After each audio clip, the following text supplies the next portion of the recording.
Muy buenas noches, bienvenidos a esta quinta clase sobre evaluación de proyectos de ley.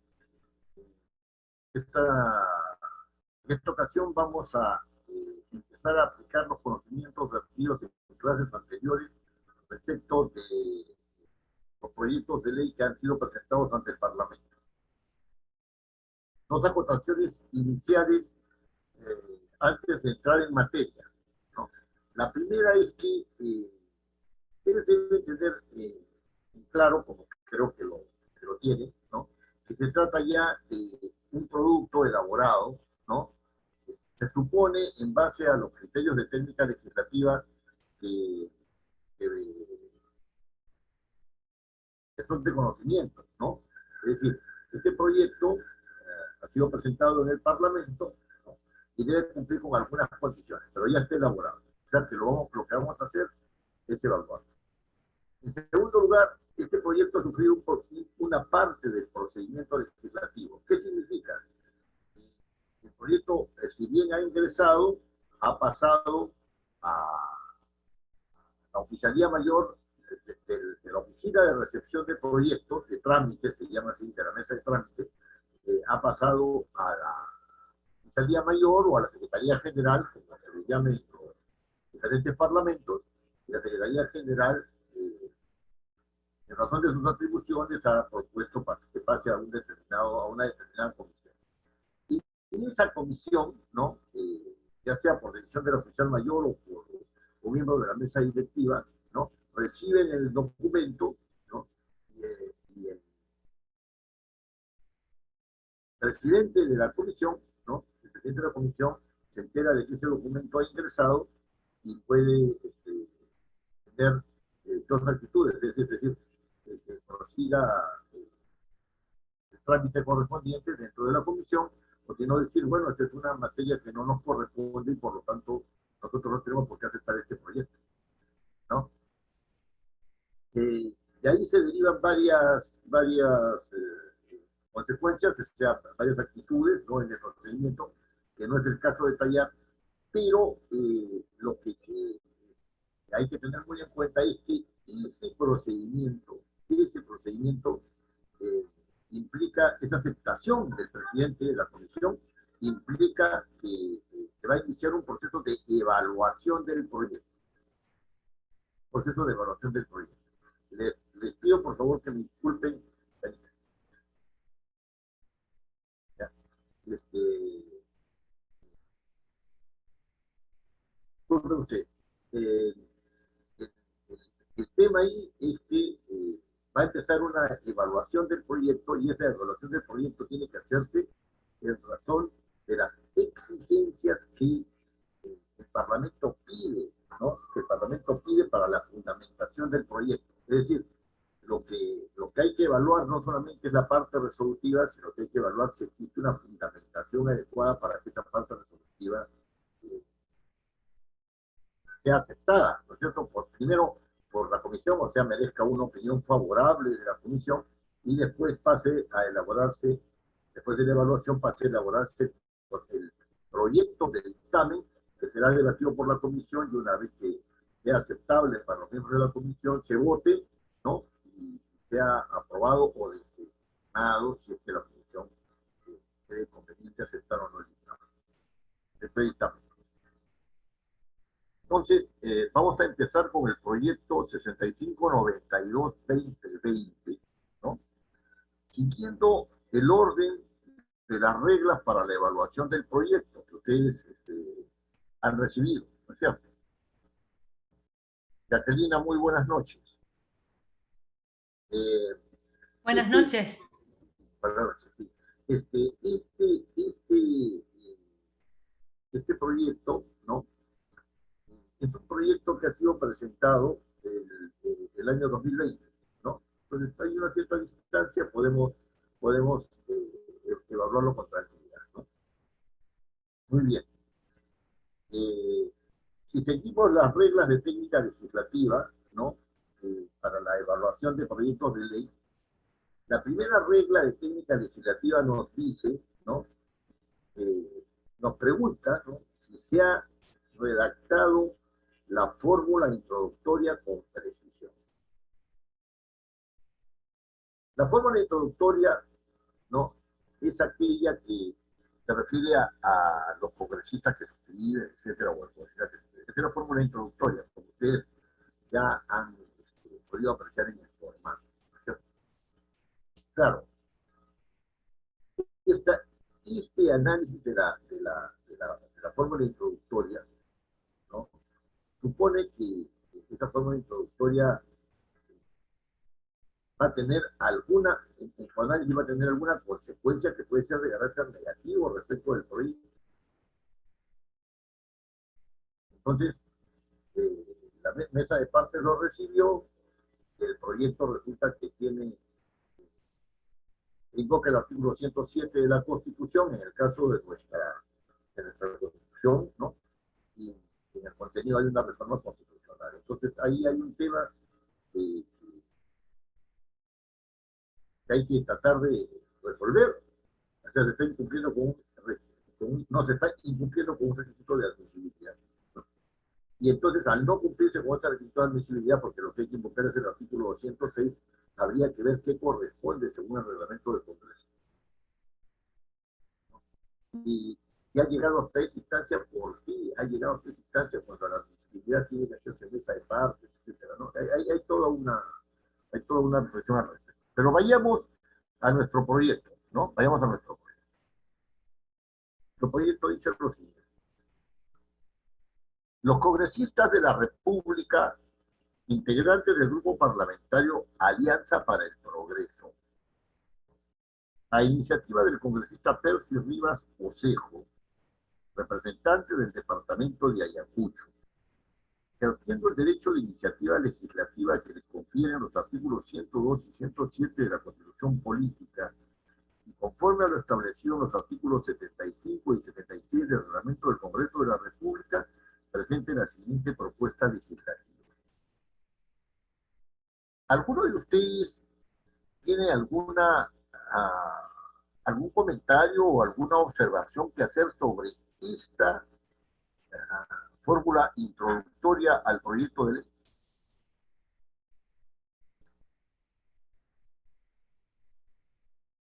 ley? Según lo que usted nos explicaba, no es el grupo parlamentario quien tiene la facultad de la iniciativa, sino es que son los congresistas. Exacto. Para mí. No, sí, esa es una buena observación, ¿no? En el caso del Perú, ¿no?, no existe la posibilidad, no existe otra posibilidad desde el punto de vista constitucional de que tengan derecho a iniciativa los grupos parlamentarios. Esa posibilidad no existe, sino que la posibilidad es que la tienen los congresistas individualmente. Ahora, ¿pueden ser varios autores? Sí, también pueden ser varios autores. Doctor, no se le escucha un poco, no muy claro.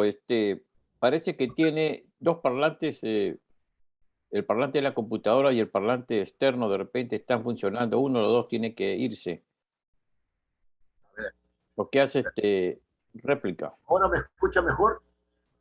Déjeme ver. Sí, doctor, lo escucho. ¿Me escucha mejor ahora? Sí, doctor. Voy a conectarme por medio del teléfono, ¿ya? Ya, ok, está mejor.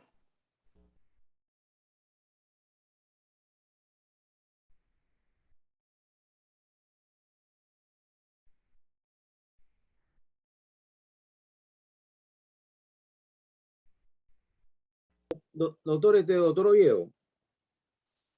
¿Perdón?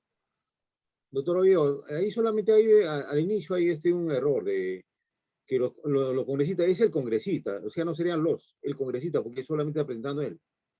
Así es. Efectivamente, ese es otro error, ¿no es cierto? El congresista que suscribe, miembro del grupo parlamentario tal, ¿no es cierto?, ¿no? El congresista es representante por Ayacucho. Ayacucho es un departamento nuestro, ¿no? Es como si fuera una región, ¿no? Miembro del grupo, representante del departamento de Ayacucho. El congresista es representante del departamento de Ayacucho. según nuestra Constitución, cuando los congresistas son incorporados al Congreso, se vuelven representantes de la nación. Así es. Ya no son representantes de sus circunscripciones, de las circunscripciones que le dieron origen. Entonces, esto tampoco está bien, ¿no? Ahora dice, ejerciendo el derecho de iniciativa legislativa que le confiere, ¿no? Al congresista, ¿no? Al congresista, que le confieren los artículos 102 y 107 de la Constitución, es correcto, ¿no? Y conforme a lo establecido en los artículos 75, efectivamente, y 76, efectivamente, del reglamento del Congreso. ¿Cuáles son las consecuencias de esto? El artículo 102, efectivamente, habla de una atribución, ¿no? Del Parlamento de dar leyes, ¿no?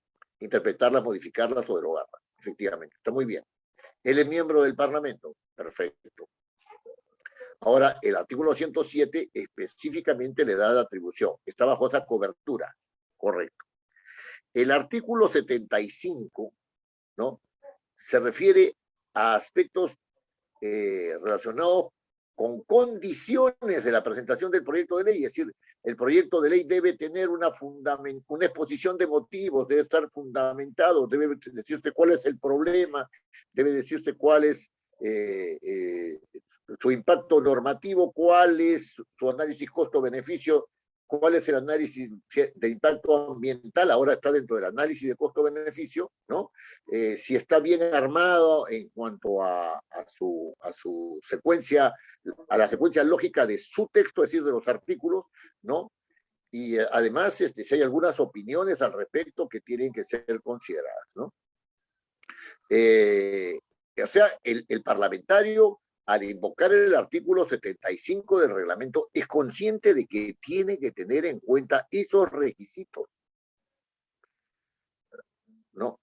Y que no puede procederse si es que no se ha cumplido con esos requisitos, ¿no?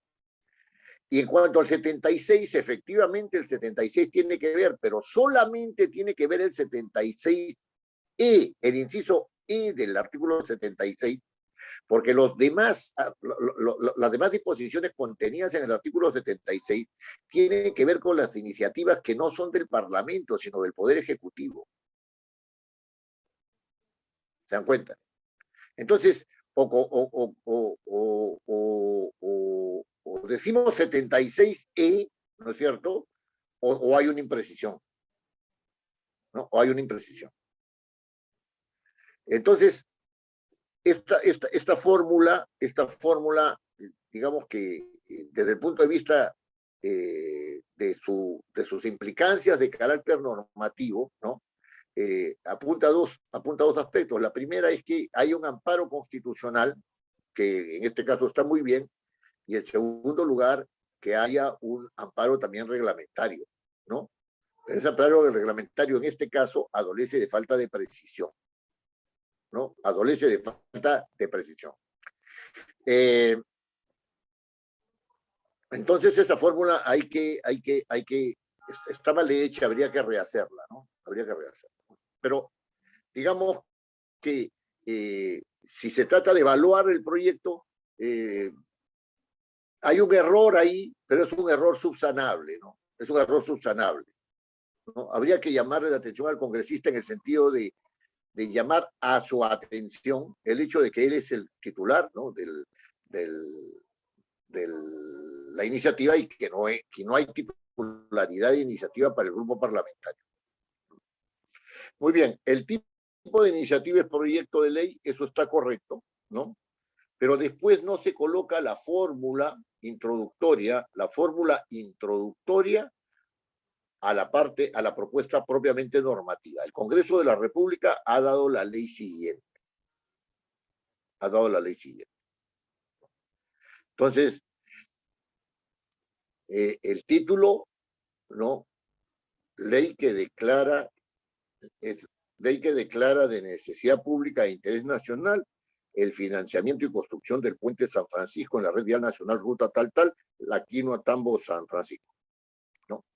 Bueno, es un título que está bastante bien, bien puesto, cumple con los requisitos, ¿no? Es un poco extenso, pero no deja de ser preciso, ¿no? No deja de ser preciso. Muy bien. Sin embargo, ya empieza a llamarnos la atención, o sea, yo me planteo la siguiente pregunta, ¿no? O sea, dice, ley que declara de necesidad pública e internacional el financiamiento y construcción, ¿no? Del puente de San Francisco en la red vial nacional, ¿no? El financiamiento y construcción. Una primera pregunta que debe quedar en el tintero para ser resuelta después se haya leído todo el documento, ¿no? Es si el congresista puede ejercer derecho a iniciativa por medio de una ley para obtener financiamiento y construcción de un puente, ¿no? Esa pregunta debe quedar clara, ¿no? Debe quedar clara. No está facultado, doctor, no está facultado de acuerdo al artículo 79 de la Constitución. Claro, esa es una. Pero fíjese, cuando uno está evaluando, lo que tiene que hacer es sospechar. ¿Se da cuenta? Tiene que hacer sospechar. ¿Qué pasa si en la fundamentación hay un argumento suficiente como para decir que no se está afectando el artículo 79 de la Constitución? ¿Por qué le hago esta observación? ¿Por qué le hago esta observación?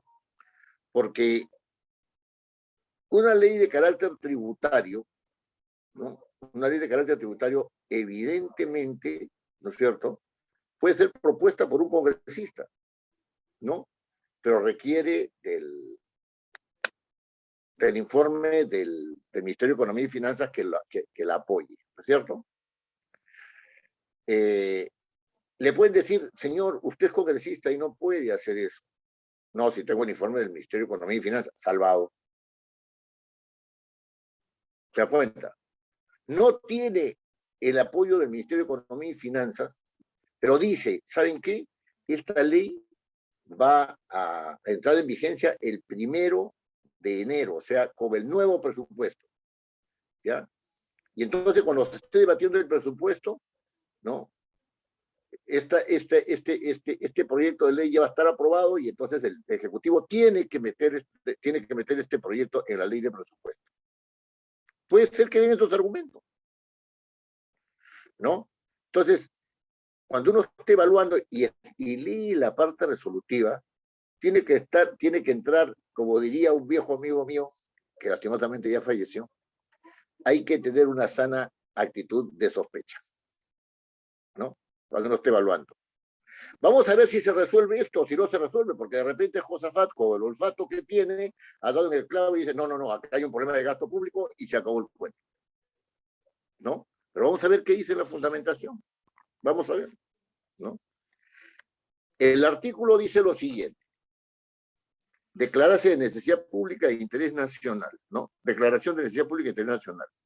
Declárase de necesidad pública e interés nacional el financiamiento y ejecución del proyecto de inversión, ojo, es un proyecto de inversión, reemplazo del puente San Francisco de la red vial nacional ruta P28B, La Quinoa Tambo San Francisco, con la finalidad de mejorar la interconexión a la población de los departamentos de Ayacucho, Cusco y Junín. Si yo observo esta única disposición que tiene la ley puede tener una sola disposición, efectivamente. Me daré cuenta inmediatamente que esta ley, que esta norma, esta fórmula legal, tiene un defecto. Está estableciendo la finalidad para la cual se está declarando de necesidad pública la construcción, el financiamiento de un puente, ¿no? Entonces, si no se cumple con la finalidad y se hace el puente, se cumplió con la ley, ¿no? Entonces, ese tema es un tema que nos hace recordar un principio del estilo legislativo por el cual la ley no debe tener comentarios, ¿no? Tiene sencillamente un efecto mandatorio. Entonces aquí hay un defecto en esta formulación, ¿no? Aquí hay que construir el puente, punto. En la fundamentación estará por qué, ¿no? Pero me asalta también otra sospecha, ¿no? Dice la financiación y ejecución de la obra, ¿no? La financiación y ejecución de la obra.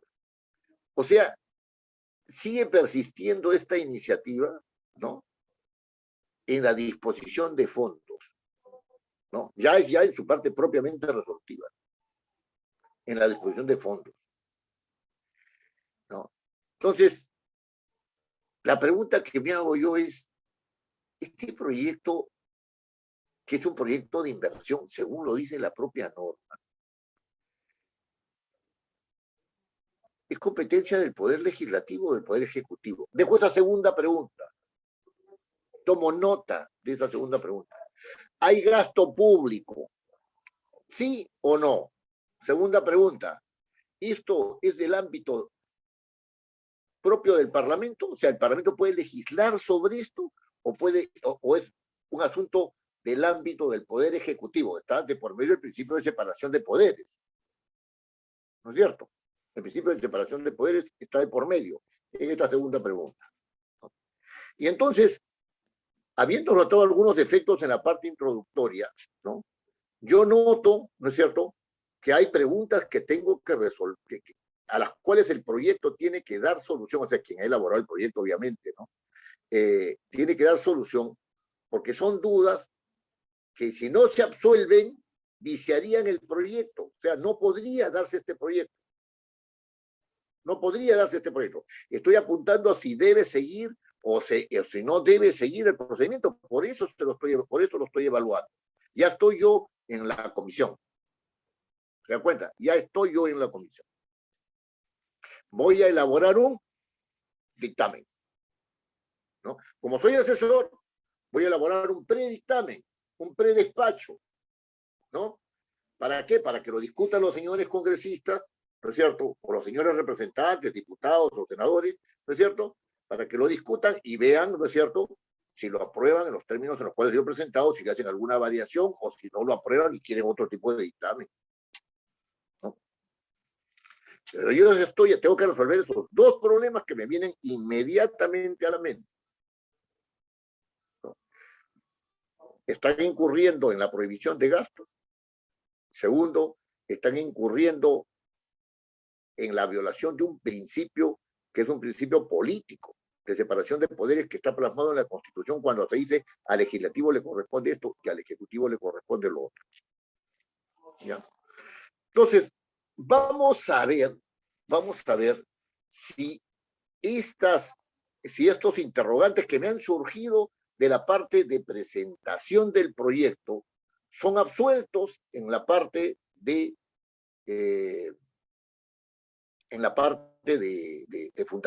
la fundamentación correspondiente, ¿no? En la parte de la fundamentación correspondiente, ¿no? Entonces, ese asunto, ¿no? Ese asunto vamos a poder dilucidarlo leyendo la parte de fundamentación del proyecto, ¿no? En este caso, ¿no?, la fundamentación del proyecto para este caso tiene 9 páginas, ¿no? 9 páginas. Muy bien, entonces vamos a tenernos que leer las 9 páginas y opinar a este respecto, ¿no es cierto?, sobre si este proyecto es viable o no es viable y si supera o no supera estas probables 2 objeciones. Repito, la primera es sobre gasto público y la segunda es sobre separación de poderes. Si esto le corresponde o no al Parlamento o le corresponde o no al Poder Ejecutivo.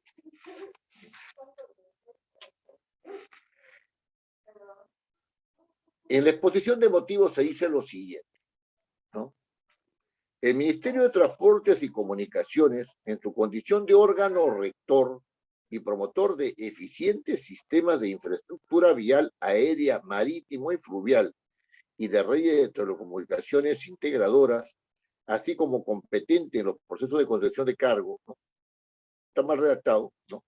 Entonces, dice que el Ministerio de Transportes, ¿no es cierto?, es el órgano rector y promotor de los sistemas de infraestructura vial, aérea, marítimo y fluvial, y de la red de telecomunicaciones. ¿Nos interesa? Sí, se trata de un puente, la red terrestre. Perfecto, muy bien. En efecto, el MTC, Ministerio de Transportes, es el órgano del Poder Ejecutivo responsable del desarrollo de los sistemas de transporte y de infraestructura, de las comunicaciones y telecomunicaciones, etcétera, etcétera.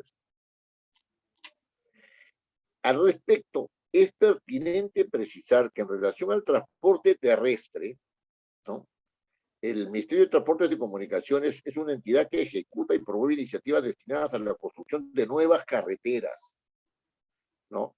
Y en este sentido también le corresponde la construcción de puentes, que es el caso de... Hasta ahora lo que ha dicho en estos dos primeros párrafos, la fundamentación, es que el ente competente para la construcción, ¿no es cierto?, es el Ministerio de Transportes y Comunicaciones. Eso es lo que he dicho. Hasta ahora... por lo tanto, por lo tanto es el Poder Ejecutivo. Claro, y está diciendo que el Parlamento esto no le compete. ¿Se da cuenta? Que al Parlamento esto no le compete. Sigamos. Mediante Decreto Supremo 033-2002 MTC, o sea, también del Ministerio de Transportes y Comunicaciones, se creó el Proyecto Especial de Infraestructura de Transporte Nacional Provías, ¿no? ¿De qué se encarga Provías? Que pertenece al Ministerio de Transportes, o sea, sigue arguyendo acerca de la competencia del Ministerio de Transportes. Y es lo siguiente. Provías es encargado de las actividades de preparación, gestión, administración y ejecución de proyectos de infraestructura de transporte relacionados con la red vial nacional. Entonces se entiende, ¿no es cierto?, que este puente que está en esta carretera, ¿no es cierto?, ¿no?, es una red vial nacional. ¿No es cierto? ¿Se entiende? Sigue hablando acerca de la competencia del Ministerio de Transportes. No es la competencia del Parlamento. En el siguiente párrafo dice lo siguiente. El Plan Estratégico Sectorial Multianual del Sector Transportes y Comunicaciones 2008, mediante el cual el MTC se plantea como objetivo mejorar el nivel de la infraestructura vial para la integración interna y externa de nuestro país. No sigo leyendo porque está en la misma lógica anterior. ¿No es cierto? Muy bien. Estos párrafos de esta primera página de fundamentación nos está diciendo que la construcción, ojo, que la construcción es un asunto de competencia del Ministerio de Transportes y que por lo tanto es un asunto del Poder Ejecutivo, como afirma Josafat, y que el Parlamento no tiene nada que ver con eso. La pregunta que está subsistente es, ¿y entonces por qué quieren dar una ley declarativa en el Parlamento? ¿No? Muy bien, dejemos esa pregunta, tomemos nota de esa pregunta, ¿no? Tomemos nota de esa pregunta. No, doctor, porque es por falta de conocimiento o falta de asesoramiento, ¿no?, que tenga el congresista. Porque en tal sentido, claro, este pedido se puede formular mediante un oficio al ministerio, no mediante un proyecto de ley. Claro, vamos a ver cuáles son las alternativas, ¿no es cierto?, que se pueden dar una vez que hayamos concluido el análisis, ¿ya? Una vez que hayamos concluido el análisis, ¿no? Ahora dice, de igual manera, según el reporte de competitividad del Foro Económico Mundial, del periodo 2019, el Perú se encuentra en el puesto 65 del ranking de 145 países, mientras Chile, que es uno de los líderes sudamericanos, está en el puesto 33. Entonces es un dato. Es un dato, ¿no? ¿Qué significa ese dato? ¿Qué significa? ¿Qué importancia tiene en la lógica del desarrollo? Ninguna, porque lo que va a decir en el siguiente párrafo es lo siguiente. En efecto, uno de los graves problemas que tiene el país en relación a la infraestructura vial, ¿no es cierto?, es que no existe un sistema eficaz ni eficiente de mantenimiento de puentes. Ha entrado en el problema, ¿no? Recién está entrando en el problema. Tenemos el ente competente, ha empezado por el ente competente y recién va a entrar en el problema. No hay un eficiente mantenimiento de puentes, ¿no? No existe un sistema eficaz ni eficiente de mantenimiento de puentes. En consecuencia, muchos puentes se han deteriorado por falta de acciones de mantenimiento y requieren ser reemplazados, etcétera, etcétera. En este contexto va a ubicar el problema. En este contexto, el ámbito del BRAEM, ¿no? Este es un valle, BRAEM significa Valle de los Ríos Apurímac, N y Mantaro. Es una zona de narcotráfico y terrorismo, ¿no? Una zona bien difícil. En este contexto, el ámbito del BRAEM corresponde a una de esas zonas que forma parte de la selva alta, cuya población requiere garantizar el funcionamiento de su principal infraestructura vial que le permita interconectarse entre la población asentada en el ámbito del BRAEM con el resto de las ciudades del país, mejorando su nivel de vida. Ajá, dice, ojo, hay un problema de puentes. Sí, aquí en el BRAEM eso tiene importancia. ¿Por qué tiene importancia en el BRAEM? Porque hay una serie de personas que necesitan conectarse. Se está afectando la interconectividad. ¿No es cierto? Muy bien. Perfecto. Dice la carretera San Francisco Ayacucho. ¿Perdón? O el tema de comercio, Adón.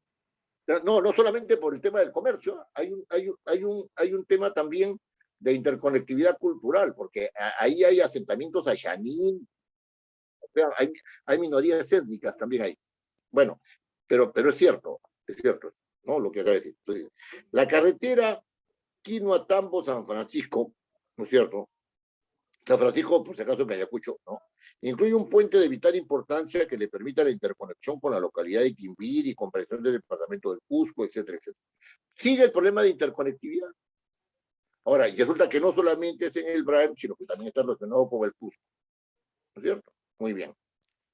Entonces, en este contexto, el Plan Operativo Institucional 2020 de Provías contempla como una meta el estudio definitivo del proyecto denominado reemplazo del puente. O sea que el Ministerio de Transportes ya está en su plan operativo institucional, a través de Provías, está viendo el caso. O sea que lo está viendo. ¿Para qué necesitamos una ley? ¿No? Sigo con la pregunta. ¿Es necesario dar una ley? El ente competente es el Ministerio de Transporte y este señor me está diciendo que ese ente competente ya está encargándose del asunto, ¿no? Después dice, sin embargo, es necesario hacer notar que el citado proyecto tiene más de 4 años. Tiene más de 4 años. O sea, ya está bajo el ámbito de competencia del Ministerio de Transportes hace 4 años. Y resulta inaceptable para los transportistas y pobladores del BRAEM. En efecto, dicho proyecto tiene la condición de viable y activo. Han dicho que el proyecto es viable. Es viable, han dicho que es viable. Se registró el 20 de abril del 2016 con código, tiene código SNIP, Sistema Nacional de Inversiones Públicas, ¿no? Sistema Nacional de Inversiones Públicas. Tiene ese código, o sea, ya está codificado. Es decir, está priorizado, ¿no? Y el CUIFID, francamente, no recuerdo cómo descifrar sus siglas y las tiene. Siendo la unidad formuladora, evaluadora y ejecutora, el Ministerio de Transportes y Comunicaciones. O sea, ya está bajo competencia el puente. Está bajo competencia asumida por el Ministerio de Transportes y Comunicaciones. Muy bien. Tiene asignado, además, dice, 241.8 millones de soles. ¿Cómo le van a...? ¿Cómo es esto? O sea, 241.8 millones de soles ya han destinado para ese fin. No digo que los han entregado, están destinados, nada más, están previstos, ¿no? Tiene código del Sistema Nacional de Inversiones Públicas, ¿no?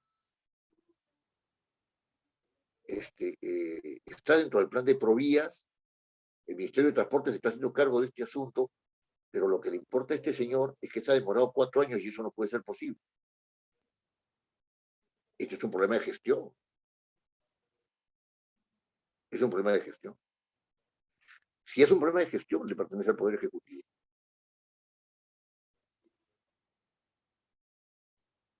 Entonces, empiezo a entrar en la certeza de que este no es un asunto del Parlamento, sino que es un asunto del Poder Ejecutivo. Pero sigamos. Situación vial del Braem, ¿no? Hacer notar que en Braem no cuenta con infraestructura vial adecuada para el logro de su desarrollo sostenible. Perfecto. Seguimos en el siguiente párrafo. Como se indicó en otras proposiciones legislativas de mi autoría, recordemos que el Braem tiene un tratamiento especial de parte del Estado. Perfecto, tiene un tratamiento especial de parte del Estado.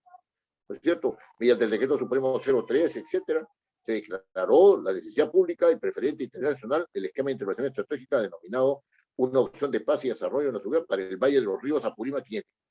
Ah, qué interesante. Hay un decreto supremo, ojo, que declara necesidad pública y preferente interés nacional. Si ya se declaró de necesidad pública y interés nacional por el Poder Ejecutivo, ¿por qué lo tiene que hacer también el Poder Legislativo? ¿Cuándo el Poder Legislativo puede, ¿no es cierto?, declarar de necesidad pública e interés nacional algo? Si lo ha hecho el Poder Ejecutivo, tiene esa competencia, efectivamente, porque aquí hay una obra, hay un proyecto de inversión y además de ese proyecto de inversión hay desembolso. ¿No es cierto? 241.8 millones de soles. Doctor, ¿qué quiere decir de necesidad pública? Arturo. Es una... Sí, mire, don Arturo, nadie lo tiene claro. Es una fórmula que se utiliza. O sea, es una forma de hablar de que es muy interesante esto, es necesario. Es muy importante. O sea, no hay una fundamentación, necesidad pública. Así es. En la Constitución hay un solo caso que se refiere a esto. En el capítulo económico, donde se protege fuertemente la propiedad privada, ¿no?, que es uno de los pilares, efectivamente, de las economías liberales, ¿no?, se dice que solamente se puede expropiar si es que hay una ley del Congreso que declara de necesidad y utilidad pública esa expropiación, con el justiprecio correspondiente. Si se va a hacer una obra de infraestructura de envergadura, se puede expropiar. Y eso es lo que pasó con la vía expresa, la llamada San Juan de Bedoya, ¿no?, que se expropiaron muchas propiedades, ¿no? Ahí, por ejemplo, hubo un lío entre los Brescia y los Bedoya, porque el señor Brescia no quería que pasaran por el medio de por su propiedad, y Bedoya dijo, pasamos por el medio de la propiedad, para el Sajón. Eso era propiedad de los Brescia, de los mineros, ¿no?, de los mineros, los grandes mineros, ¿no?, los hermanos Brescia. Los dos ya han muerto, ¿no? No han muerto. Y en ese tiempo hubo un lío entre Bedoya y yo, porque Bedoya les expropió su propiedad. Y hizo que el Parlamento sacara, ¿no es cierto?, una ley para poder expropiar. Pero ese es el único caso en el cual el Estado puede hacerse de la propiedad de otras personas, declarando de necesidad y utilidad pública. Está señalado así en la Constitución. No hay otro caso en el que el Parlamento pueda hacerlo. El Ejecutivo sí lo puede hacer. El Ejecutivo no puede expropiar. Eso es un asunto del Legislativo. Porque el Ejecutivo puede hacer todos los estudios, puede hacer todo lo que quiera. Si no hay esta declaratoria del Parlamento, no pasa nada. Pero para obras de inversión, la declaración de utilidad y necesidad pública la hace el Ejecutivo porque quiere priorizar esa obra. Ya está hecha. Sigue siendo competencia del Ejecutivo. Ahora sí, con este argumento, tenemos claro que este proyecto está violando el principio de la división de poderes. Inciso 19 del artículo 118 de la Constitución. No, le corresponde al Ejecutivo establecer las políticas nacionales. Es decir, lo dice de otra manera, lo voy a leer, lo lo voy a leer de manera precisa.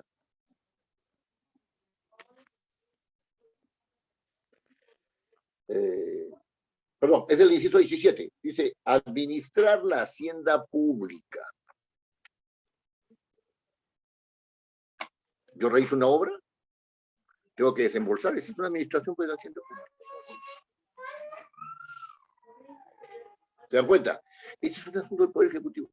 No hay forma, o sea, no hay forma, ¿no?, de que este no sea un asunto del Poder Ejecutivo en el cual el Legislativo no tiene nada que ver. Si yo me ciño a que acá hay una violación de la Constitución, o sea, este es inconstitucional, no puedo continuar con este proyecto. La comisión lo que tiene que hacer al evaluarlo es mandarlo al archivo. Después vamos a ver cómo se hace, ¿no? Mandarlo al archivo. No procede. Sigamos leyendo. ¿No? Doctor, un acápite se acaba de dar la confianza. ¿Por cuántos votos, don Arturo? 68 con 50 y... Déjeme ver. Claro, no podía hacer más. Ay, ahorita lo acabo de ver. No se preocupe, nos lo hice después para no perder esto. O sea, entonces,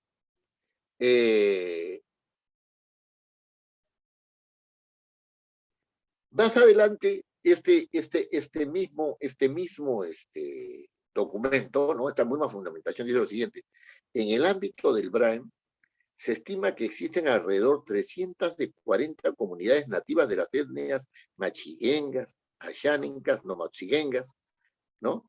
Así, en el BRAEM es una zona de mucha diversidad étnica, multicultural y biodiversidad en la que se ha venido desarrollando actividades económicas relacionadas con la producción agropecuaria y industrial, entre otras actividades extractivas que deben ajustarse al proceso de desarrollo sostenible como premisa en vista de la fragilidad de los ecosistemas existentes en la zona. He leído este párrafo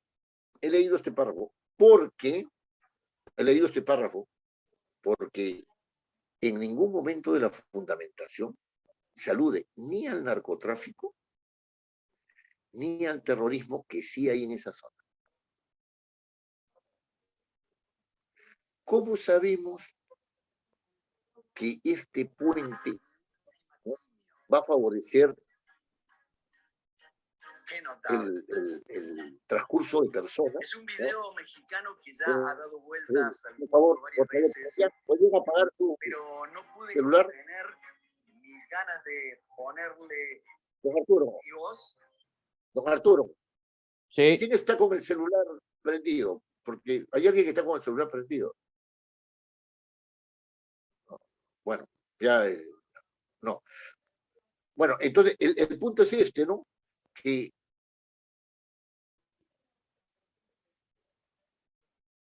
efectivamente el puente es importante, pues, porque hay estas comunidades, ¿no es cierto? Hay un intercambio interétnico, intercultural, intereconómico entre estas comunidades, ¿no? El tema es, ¿y el narcotráfico y el terrorismo que hay en la zona no va a ser favorecido por la construcción del puente? Pregunto, ¿no?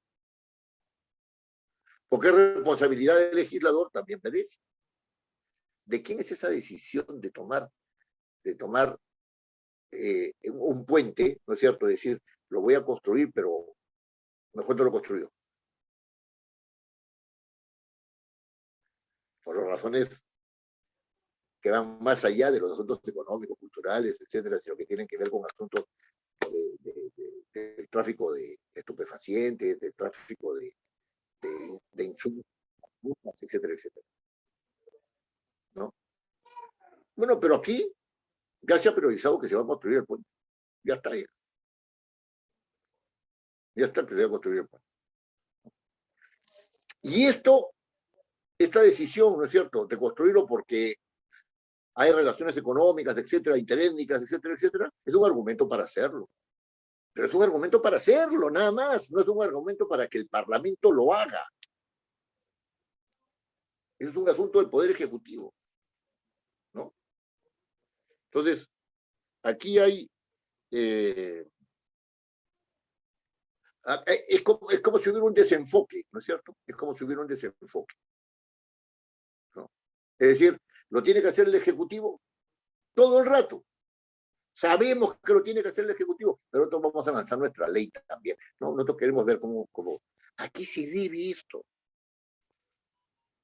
Aquí se debe. Josafat ha dicho desde el principio con una intuición acertada, ¿no es cierto?, de que acá hay un asunto de gasto público. Sí, pues lo hay. El Parlamento no puede obligar al Poder Ejecutivo, ¿no es cierto?, a hacer una obra. No puede. No puede utilizar la vía indirecta de la ley para violar el artículo 79 de la Constitución que prohíbe la injerencia en gasto público de los parlamentarios. Entonces es inconstitucional este proyecto de ley. Por esos dos lados es inconstitucional. La primera es porque por la vía indirecta busca hacer lo que no puede hacer por la vía directa, que es obligar al Ejecutivo a desembolsar dinero.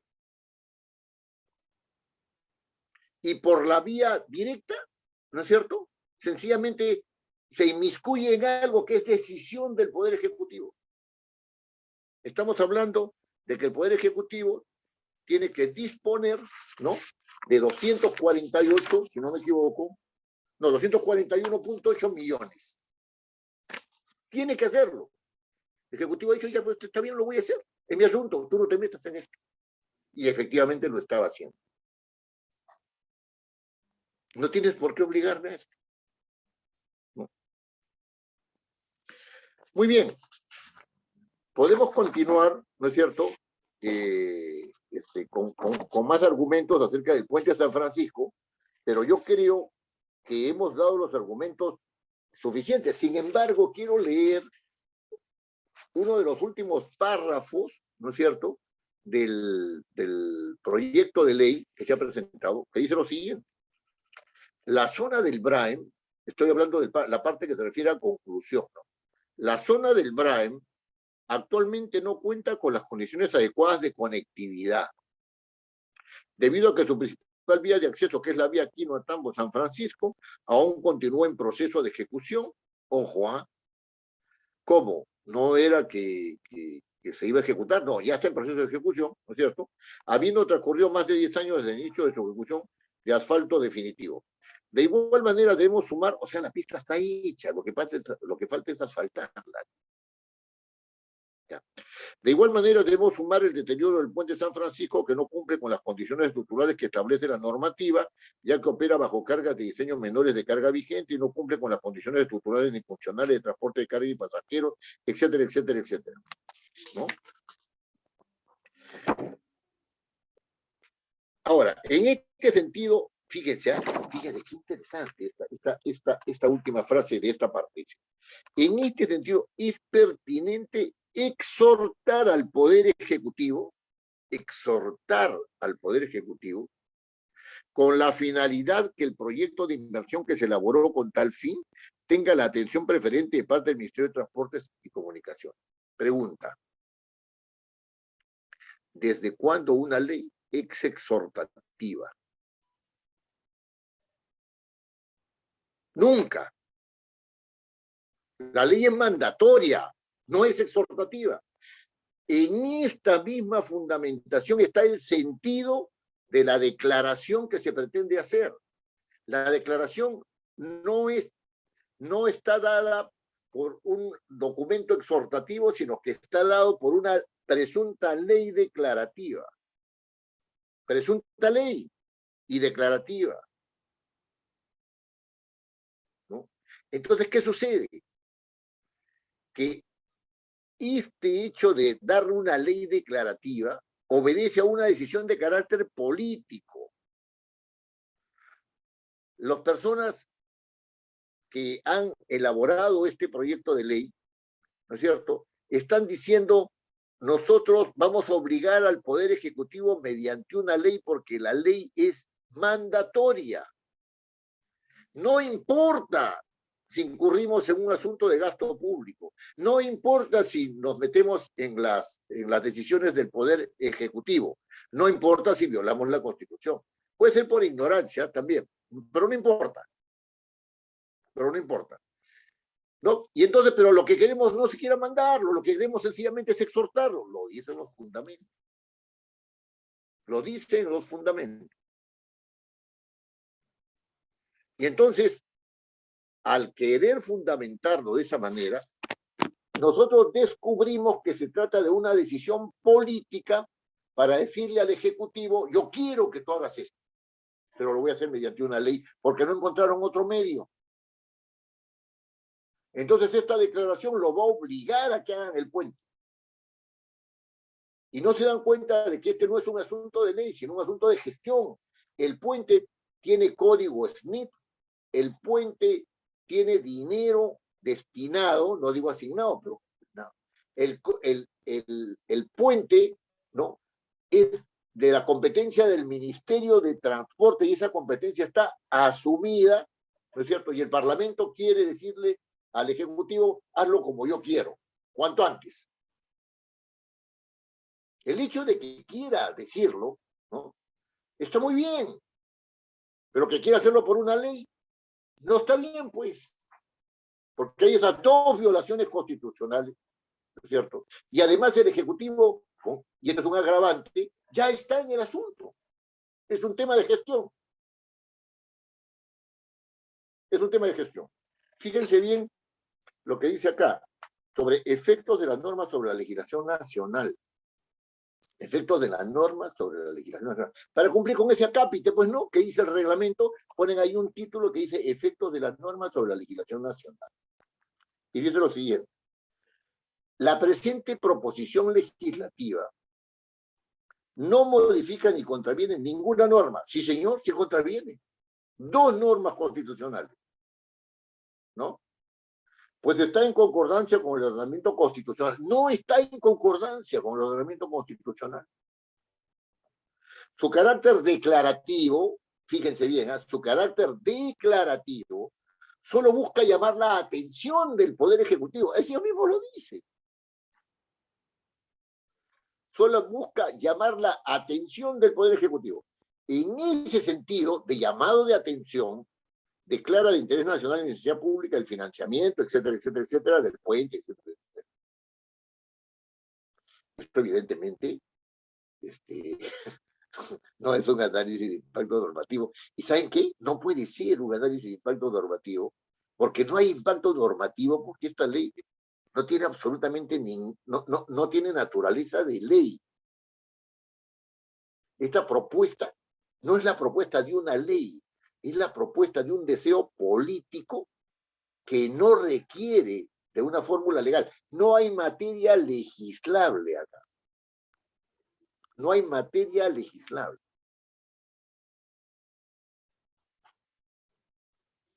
En el análisis costo-beneficio, la presente proposición legislativa solo pretende, ¿no es cierto?, declarar de necesidad pública de interés nacional el financiamiento y construcción del proyecto reemplazo del puente San Francisco, etcétera, que facilite la interconexión de la población asentada en el Brain con el resto del país.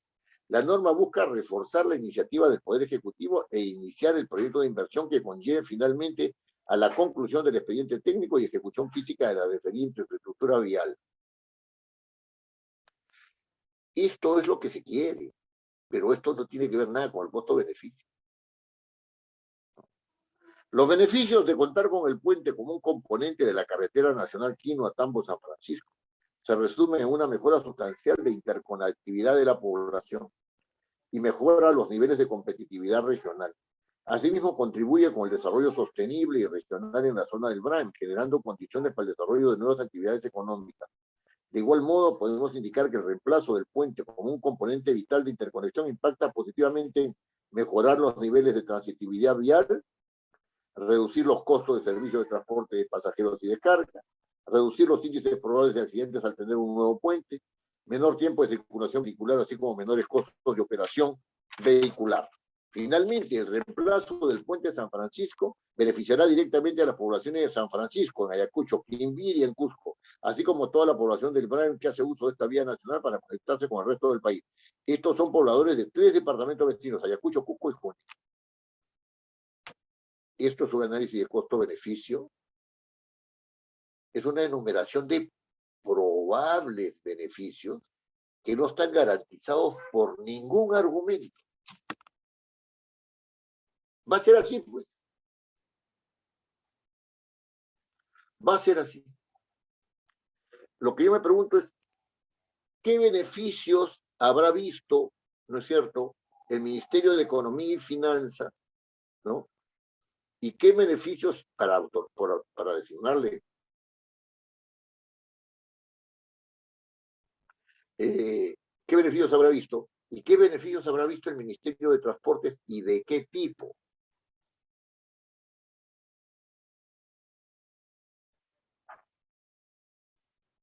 ¿No? Entonces, pero es un problema del Poder Ejecutivo. No tiene por qué preocuparle al Parlamento. Después dice, la proposición legislativa y el acuerdo nacional. Otro acápite, ¿no? Otro acápite así como para cumplir, ¿no? Como para cumplir, ¿no? La presente proposición legislativa es concordante con la octava política de Estado sobre descentralización política, etcétera, etcétera, etcétera, ¿no? También es concordante con la 19ª y 21ª como 21ª política de Estado sobre desarrollo sostenible y gestión ambiental, etcétera.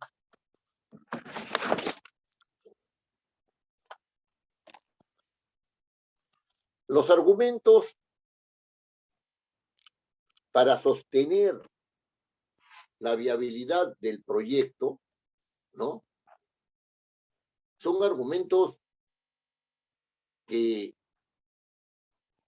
dan razón de la inviabilidad de este proyecto a través del Poder Legislativo y de la viabilidad a través del Poder Ejecutivo. De hecho, el Poder Ejecutivo ya ha dado claras muestras de que este proyecto es viable, no solamente porque le ha asignado un determinado monto, ¿no? Sino porque lo ha incluido entre el programa de Providas, tiene un código SNIP, ¿cierto? Y además está en plan de ejecución. Por el lado por donde lo veas, el proyecto no procede. Entonces la pregunta que subsiste, porque ya hemos resuelto dos preguntas que lo hacen inviable, que constitucionalmente lo hacen inviable, ¿no es cierto? Gasto público y violación del principio de separación de poderes, ¿no? La pregunta que nos hacemos es, ¿por qué quieren dar esta ley?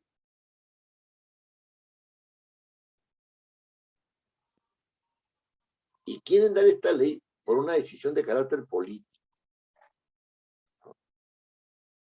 La decisión de carácter político, ¿en qué consiste? Nosotros tenemos que cumplir con aquellos anhelos de la población, ¿no es cierto?, a la cual pertenecemos, ¿no?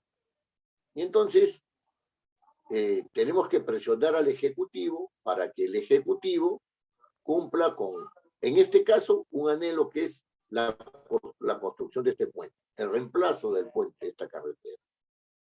Muy bien. La presión la tenemos que hacer a través de leyes declarativas. Durante la época del Fujimorato, ¿no? Durante el Fujimorato, sobre todo en la del periodo legislativo anterior, del Parlamento que fue disuelto, era clarísimo que había una consigna en el grupo, una consigna para el grupo fujimorista de dar la cantidad de leyes declarativas que fueran necesarias para presionar al Poder Ejecutivo a hacer lo que ellos creían que fuera necesario hacer, o sea, lo que los fujimoristas creían que era necesario hacer. Y se dieron más o menos un 30% de leyes declarativas, muchas de las cuales eran de origen fujimorista. Esta, por ejemplo, no es de origen fujimorista. Acá dice, ¿no es cierto?, que el congresista que suscribe del grupo parlamentario Alianza para el Progreso. Entonces, este asunto, ¿no?, de presión al Poder Ejecutivo para que realice una obra, ¿no?, es claramente violatorio. Y la mayoría de leyes declarativas invaden las competencias del Poder Ejecutivo y la mayoría de leyes declarativas, ¿no es cierto?, incurren en asuntos de gasto público, ¿no? O sea, violan el artículo 79 de la Constitución. Son inconstitucionales, ¿no? Entonces, ¿qué sucede? Que los congresistas, en su falta de madurez política, no se han dado cuenta de que existen otros instrumentos, porque la necesidad existe, pues hay que colocar el puente. La necesidad existe, hay que construir la carretera. La necesidad existe, hay que armar un reservorio. La necesidad existe, hay que colocar agua y desagüe. La necesidad existe. No le corresponde al Parlamento solucionar ese tema, ¿no? Entonces, esa necesidad,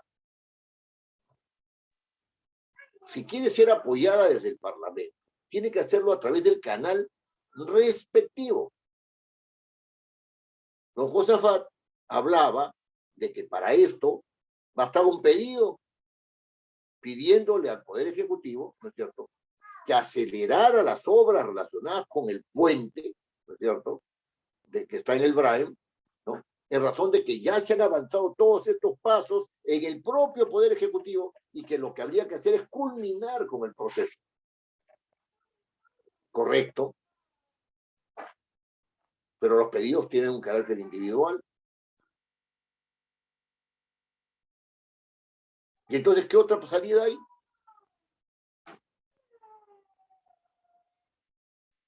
Entonces, hay la salida de las mociones de orden del día. Las mociones de orden del día son eminentemente políticas. Y tienen una gran ventaja. Y esa gran ventaja es que son aprobadas por el Pleno del Congreso. O sea que tienen un carácter institucional. Y no se está invadiendo ahí ningún fuero. Porque lo único que se está diciendo es, el Congreso de la República acuerda, porque son mociones, ¿no?, acuerda instar al Poder Ejecutivo a culminar las obras relacionadas con el puente tal y tal y tal, a culminar las obras, a dar preferencia, instar al Poder Ejecutivo. También se puede poner requerir del Poder Ejecutivo, ¿no es cierto?, una acción más decidida para la culminación de las obras tales y tal, apoyada por todo el Parlamento. Porque hay una votación favorable, entonces envía la moción. Esa moción tiene un peso político determinado, pero no te invade el fuero, te lo respeto. ¿Se dan cuenta? Entonces, como el debate político ha sido cercenado desde el año 1992, 93, con el reglamento del 95, con el reglamento del Congreso del 95, de 1995, ¿no? Entonces, no hay debate político. Por ejemplo, esta obra es de competencia del Ministerio de Transporte. Es una obra de infraestructura. ¿Y las obras de infraestructura rural de quién son competencia? Del Ministerio de Agricultura. ¿No es cierto? Entonces, ¿por qué no se abre un gran debate y ahí se meten estas obras? Porque no hay visión, pues. Porque no hay visión de parte de los congresistas. Y el Poder Ejecutivo, pongan atención en esto, no se siente obligado por una ley declarativa. Prefiere los proyectos que tienen ley declarativa a aquellos que no la tienen, pero si un proyecto para ellos es más importante, tenga o no tenga ley declarativa, y incumplen otras leyes y no pasa nada. Porque como dice el mismo congresista, y este es un temperamento que hay dentro del Parlamento, las leyes declarativas tienen un carácter exhortativo. Vuelvo a hacer la pregunta, ¿desde cuándo una ley tiene carácter exhortativo?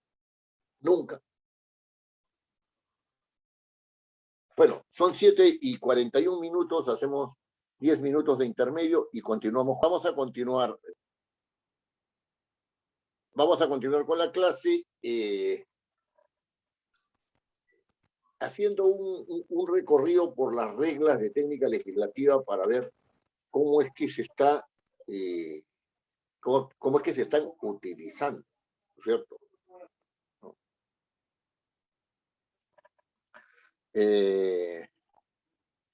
Claro, uno empieza por la primera regla que dice si se ha redactado, ¿no?, la fórmula introductoria, etcétera, etcétera, etcétera. Muy bien, se ha redactado la fórmula introductoria con las observaciones que hemos visto, ¿no? ¿Se ha señalado el tipo de iniciativa? Sí, se ha señalado el tipo de iniciativa. Se ha presentado la fórmula introductoria pertinente al cuerpo legal de la propuesta. ¿Cómo se presenta la fórmula introductoria? Mediante una fórmula. El Congreso de la República ha dado la ley siguiente. Perfecto, eso está muy bien. ¿Se ha redactado con precisión y concisión el título de la propuesta? Sí, está redactado con precisión el título de la propuesta, ¿no? ¿Se ha presentado adecuadamente el texto dispositivo correspondiente? Sí, se ha presentado el texto dispositivo correspondiente. Está bien, el que hemos visto está muy bien, ¿no? ¿La propuesta normativa carece de explicaciones o redundancias? No, no carece. Tiene redundancias, porque está señalando su finalidad y entonces la finalidad de la norma no es expresable en la norma misma. Tiene que ser, la norma es mandatoria, no dice para qué sirve, para qué no sirve, etc. ¿Es clara, propia, precisa la norma? Sí. En este caso, a ese respecto no hay dificultades, ¿no es cierto? Si el texto se utiliza preferente en modo indicativo, sí, está bien. Si en la propuesta se redacta en tono presente, si en la propuesta se utiliza el singular, el género masculino, etc. No hay mayores dificultades a ese respecto en este tipo de, en la norma que hemos analizado, ¿no? Si el campo legislativo está formulado con las disposiciones necesarias y suficientes, sí, está. ¿El campo legislativo está integrado por disposiciones nucleares y complementarias? No, porque hay una sola disposición, nada más. Esa disposición es suficiente, ¿no? Es suficiente, ¿no? ¿Hay ambigüedad en la norma? No, no hay nada que objetar a ese respecto, ¿no? Tampoco pueden haber contradicciones porque hay una sola norma, ¿no? Etcétera, etcétera, etcétera, ¿no? Entonces, todas estas reglas formales son parte de la revisión de la presentación del proyecto. Muy bien, ¿no? También habría que ver si se registran las normas de los titulares, que eso es importante, porque si no están los de los grupos parlamentarios, entonces no se cumple con un requisito de admisibilidad o de procedibilidad de la propuesta, ¿no? Etcétera. Pero ahora viene lo interesante, ¿no? Lo más interesante, mejor dicho, porque estamos viendo una norma de construcción más o menos simple, un artículo, ¿no es cierto?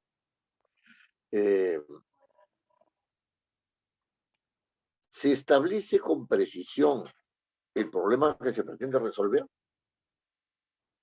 ¿Cuál era el problema que se pretendía resolver en este proyecto?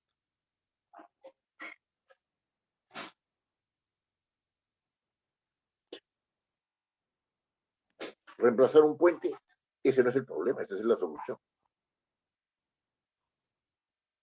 ¿Se había interrumpido la interconectividad? ¿Cómo? No se dice. ¿Se había afectado las actividades comerciales? No se demuestra. ¿Se había interrumpido el flujo poblacional por la ausencia del puente? ¿En qué sentido? ¿Bajo qué condiciones? No se dice.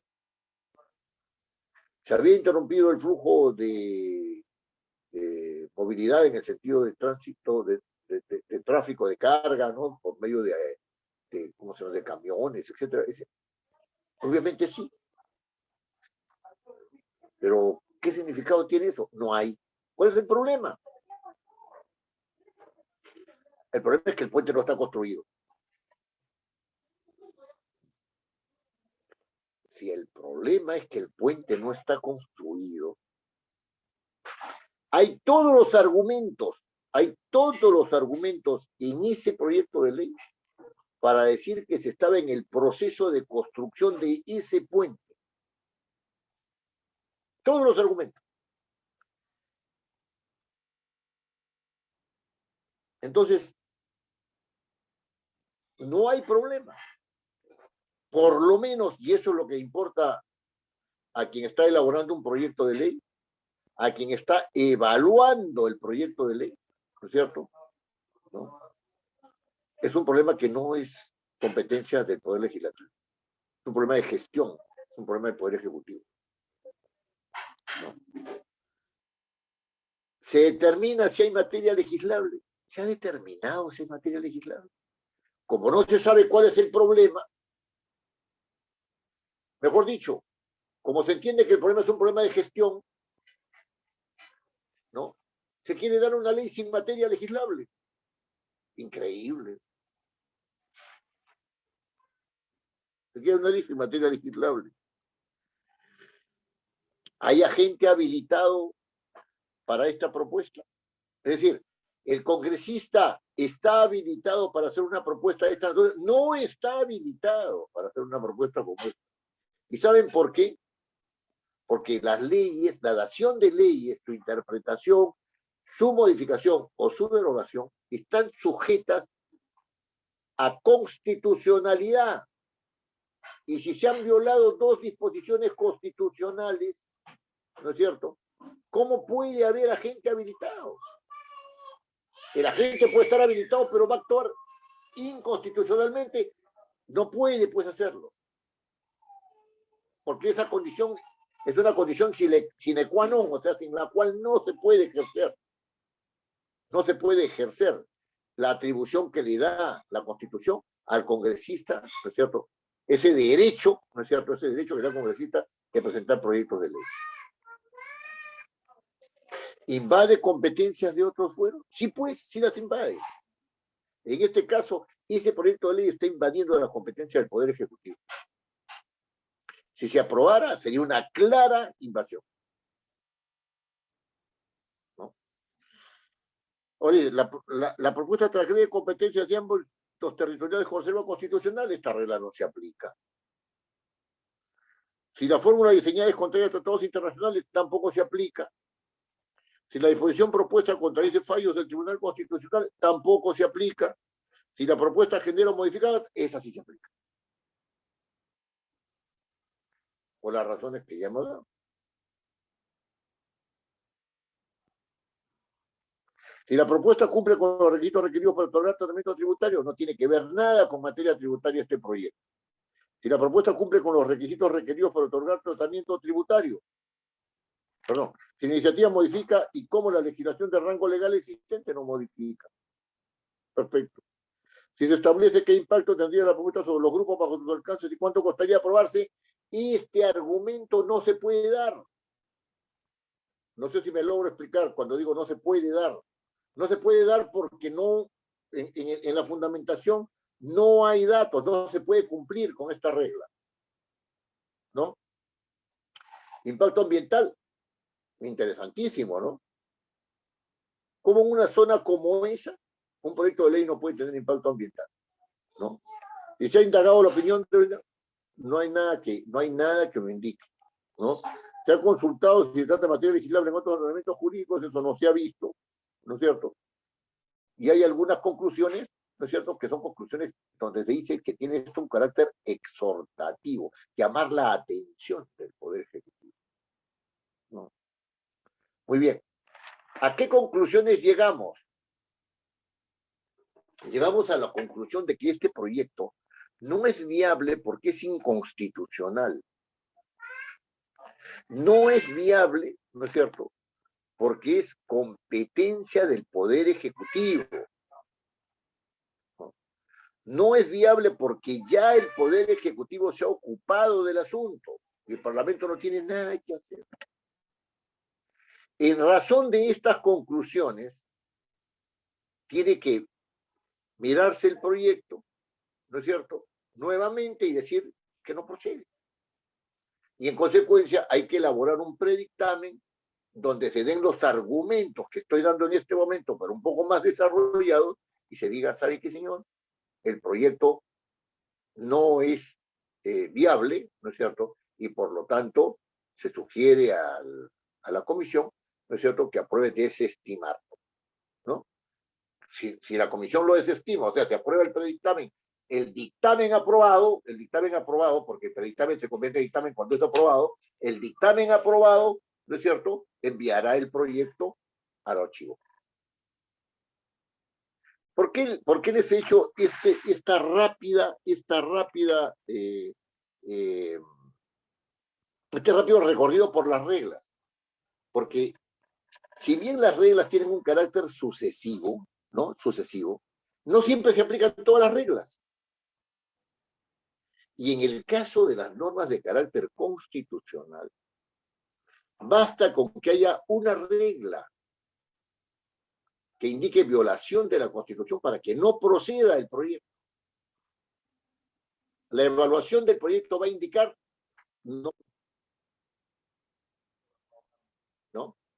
En el caso del análisis costo-beneficio, la viabilidad se da por el lado de si es benéfico o no. En este caso no nos interesa ni siquiera plantearnos eso, porque la inviabilidad constitucional que tiene, ¿no es cierto?, hace innecesario que nos preocupemos de los asuntos relacionados con el impacto que tendría la norma sobre determinados grupos o el impacto que tendría la norma en el aspecto económico, o sea, el impacto presupuestario, por ejemplo. ¿Para qué nos vamos a preocupar de eso? Si fuera constitucional, preocupémonos de si tiene viabilidad económica, pero preocupémonos si tiene viabilidad social, ¿no es cierto? Porque ya, digamos, tiene el pase de su constitucionalidad, ¿no? Y de repente tiene viabilidad social, tiene viabilidad económica, perfecto, seguimos para adelante. Pero si no la tiene, también hay que desecharse la propuesta por inviable, social y económicamente. O puede ser también inviable o viable, ¿no es cierto?, desde el punto de vista del análisis ambiental.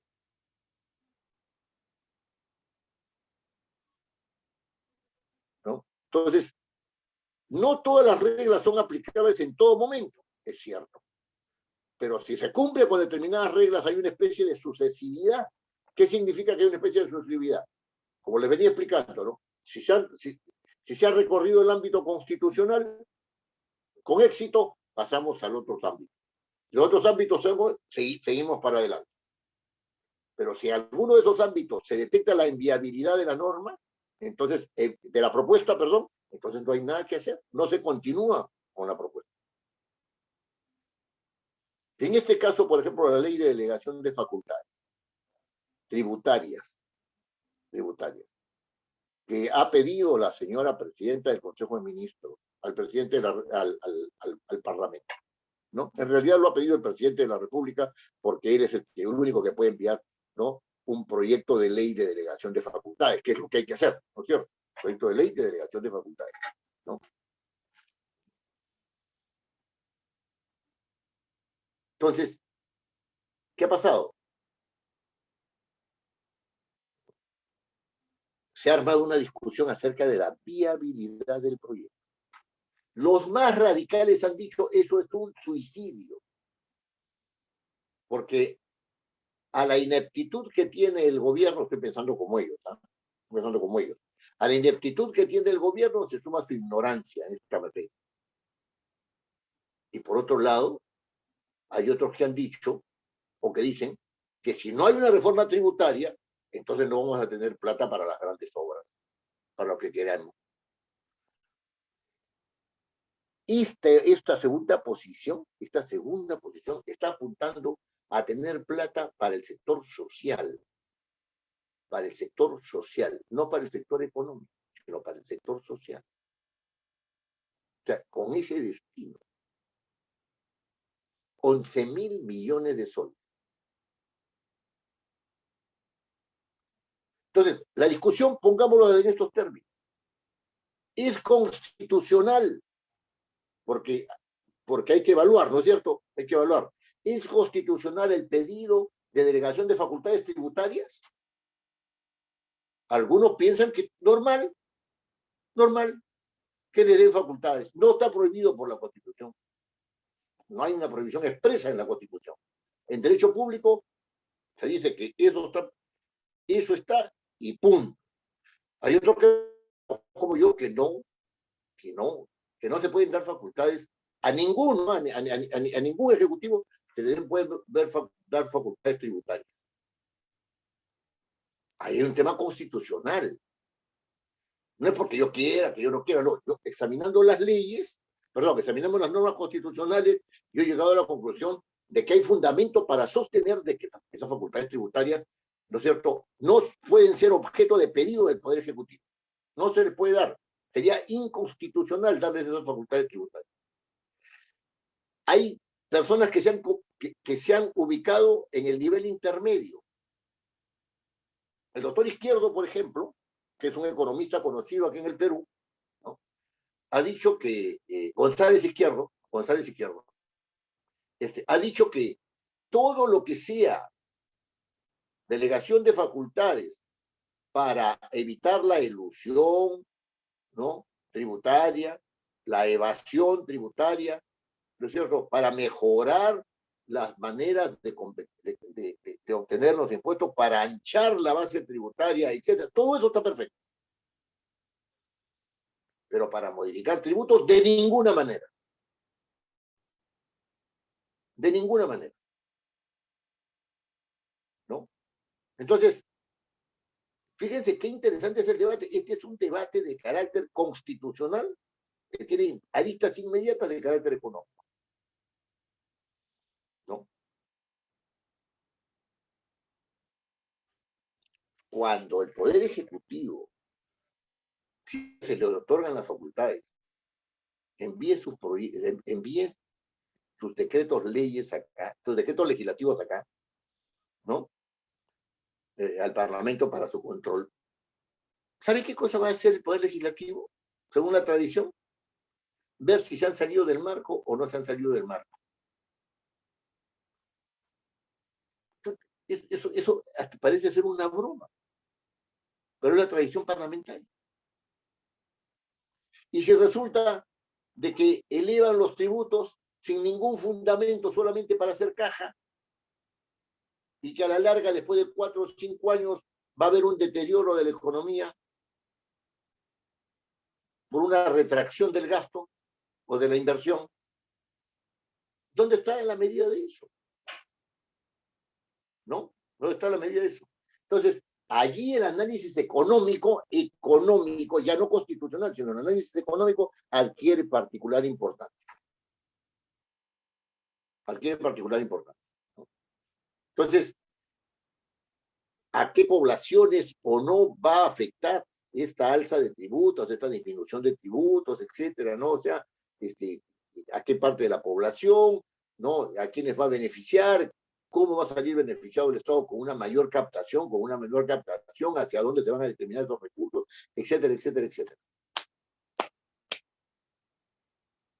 Esto es complejo, ¿no?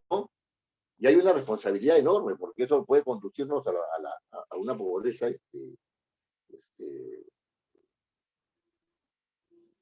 pero puede afectar severamente.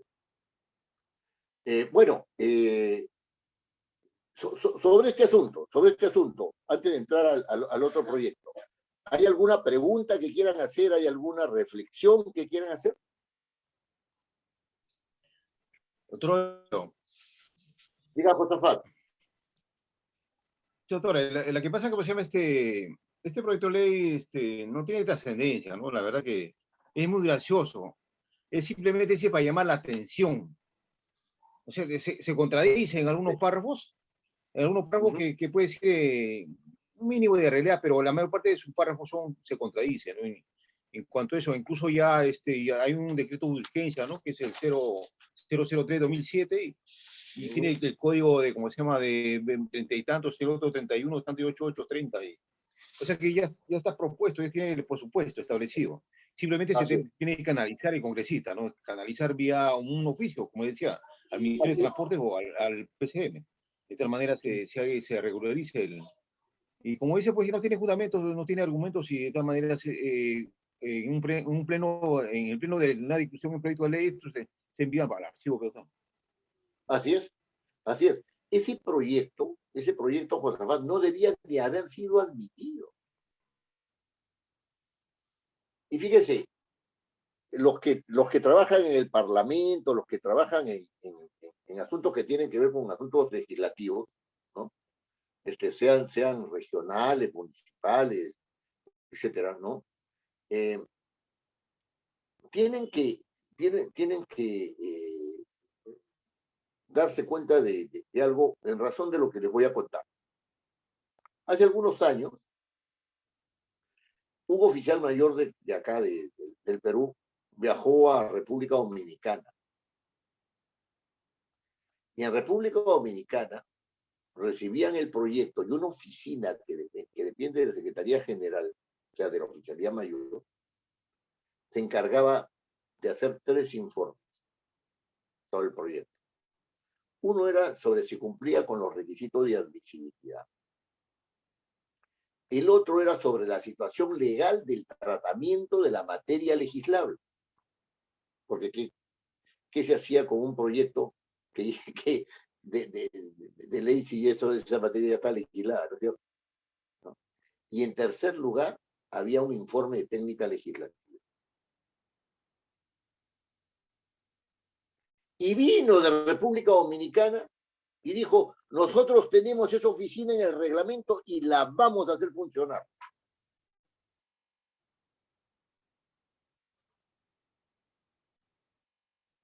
Le dio la idea a los secretarios técnicos y los secretarios técnicos dijeron, no, lo máximo que le podemos dar es técnica legislativa, nada más. Y nunca se plasmó la iniciativa del oficial mayor. ¿Sabe lo que había pasado? Que esa iniciativa que trajo el oficial mayor al Perú, el Perú se la había dado antes a República Dominicana y República Dominicana la había implementado y el oficial mayor la trajo de regreso. Y los que no sabíamos creíamos que era una novedad.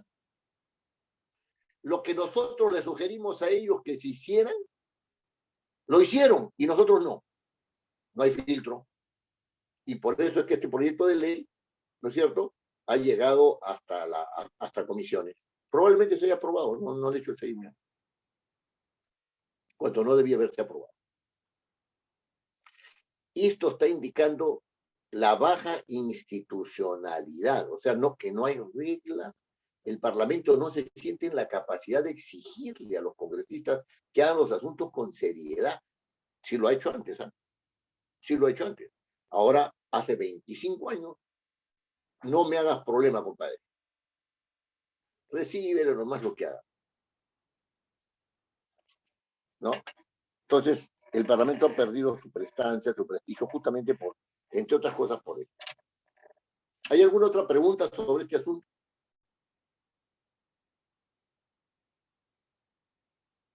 No hay preguntas, entonces pasamos al siguiente proyecto, que lo vamos a tratar solamente en parte porque el tiempo no puede ganar, ¿no? El tiempo no va ganado. Muy bien.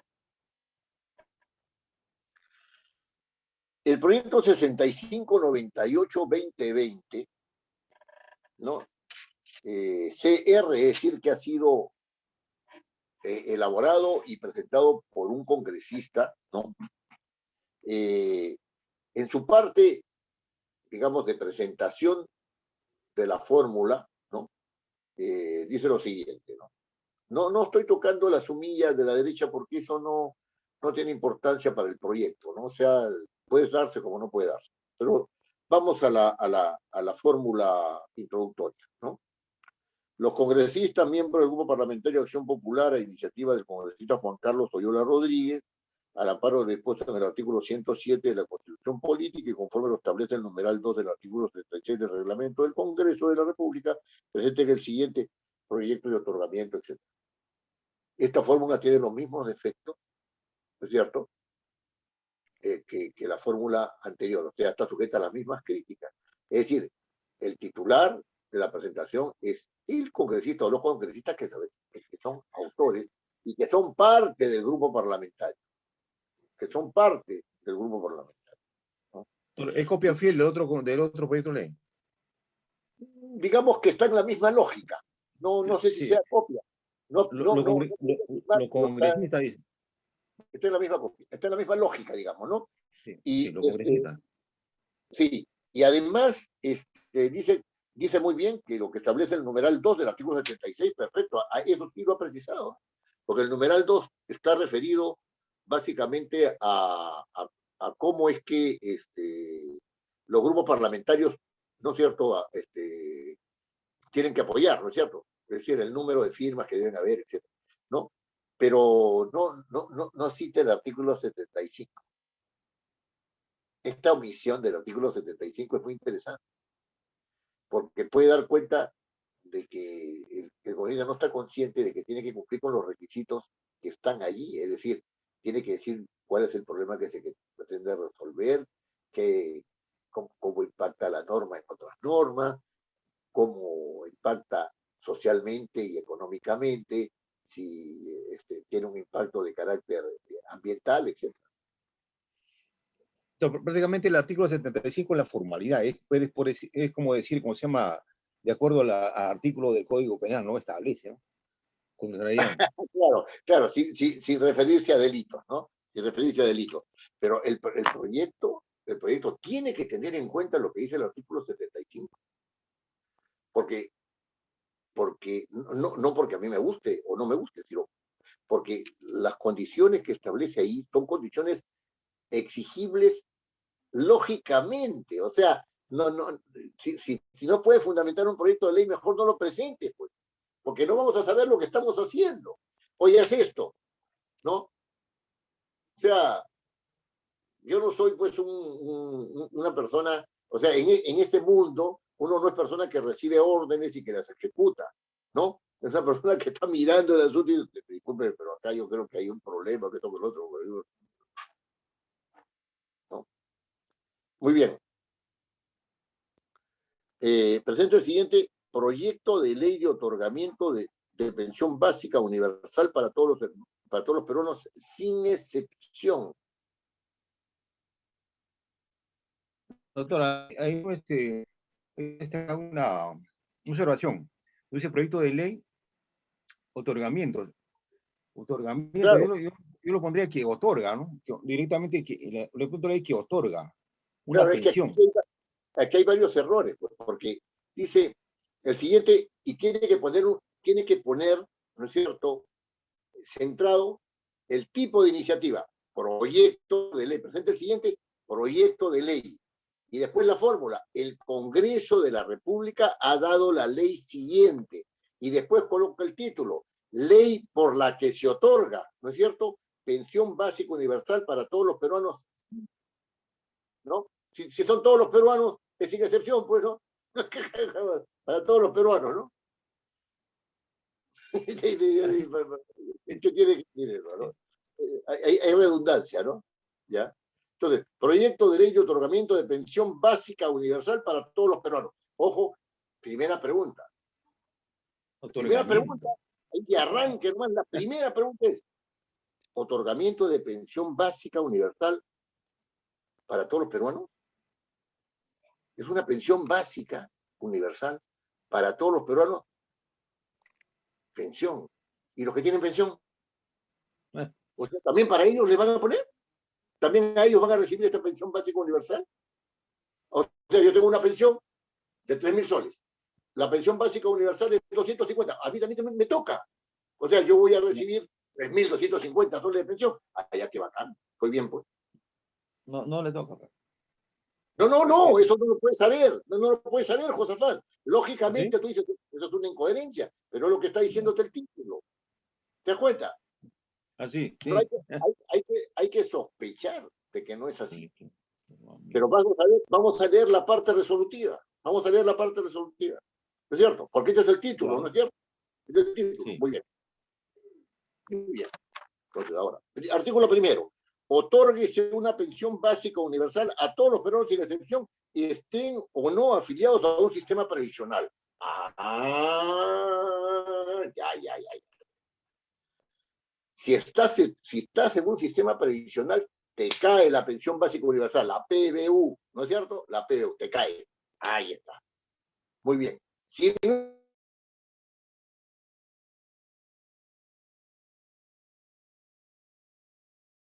Se fue su sonido, doctor.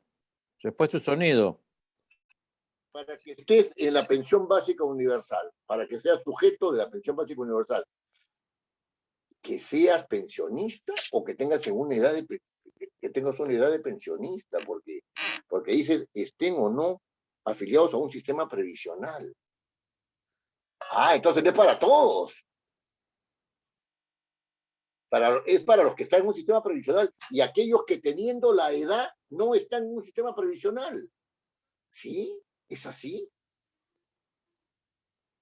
O sea, los que son mayores de 60 años o de 65 años, 60 me refiero a las mujeres, ¿no? Por los varones 65, ¿no? No, perdón, las mujeres 65, los varones 70, ¿no? Y están en un sistema previsional, van a recibir, entonces, si no están, tienen que tener entre 65 y 70 años. Entonces no es para todos los peruanos. Pero acá dice estén o no afiliados al sistema provisional. Claro, pero el sistema previsional es un sistema de pago, ¿no es cierto? Es un sistema de pago de pensiones. Pensionista. Y para ser pensionista, actualmente, según las leyes, tienes que tener 65 o 70 años. Ya no es como antes, ya con la 25-30, ¿no? Ya se cerró la 25-30, ¿no? Ya no es por año de servicio, sino es por edad. Entonces, si es así, entonces van a tener pensión todos los que tengan de 65 años para arriba, pues porque esa es la edad más o menos en la cual uno se jubila, ¿no es cierto? Más o menos. Entonces no es para todos los peruanos. Si un pata tiene 64 años y 9 meses, no recibe esto hasta que cumpla los 65 años. Estoy deduciendo y me estoy haciendo una pregunta. Porque ¿qué cosa es lo que no hay acá? Precisión. ¿No hay precisión? Muy bien. Artículo 2. La pensión básica universal sería equivalente al 12% de una unidad impositiva tributaria. Allá. Está bien. Tú me dices que la pensión básica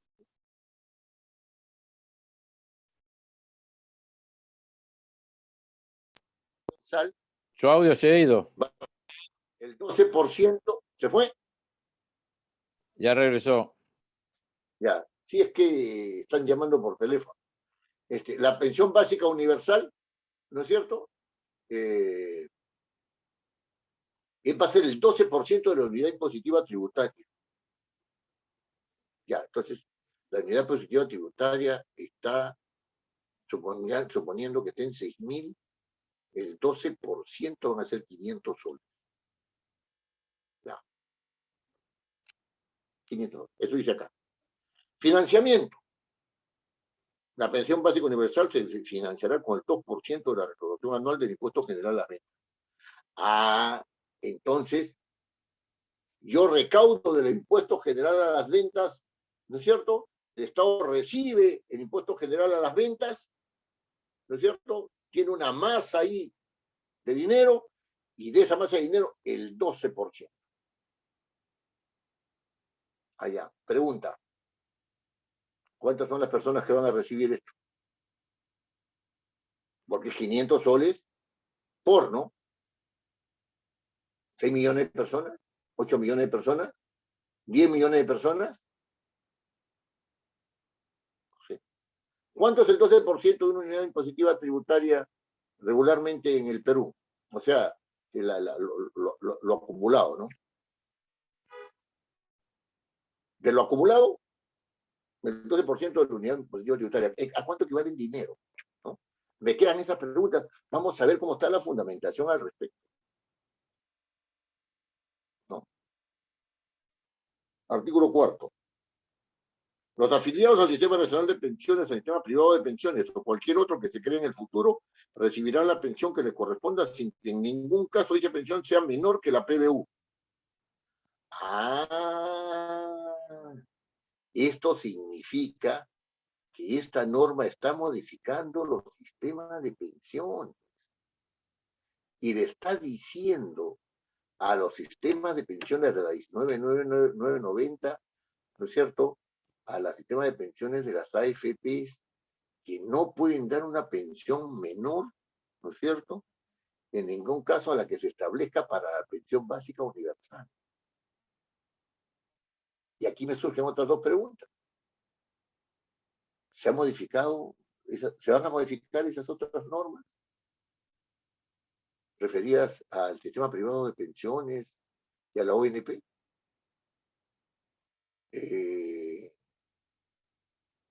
La siguiente pregunta que me resulta de acá, y voy tomando nota de las preguntas,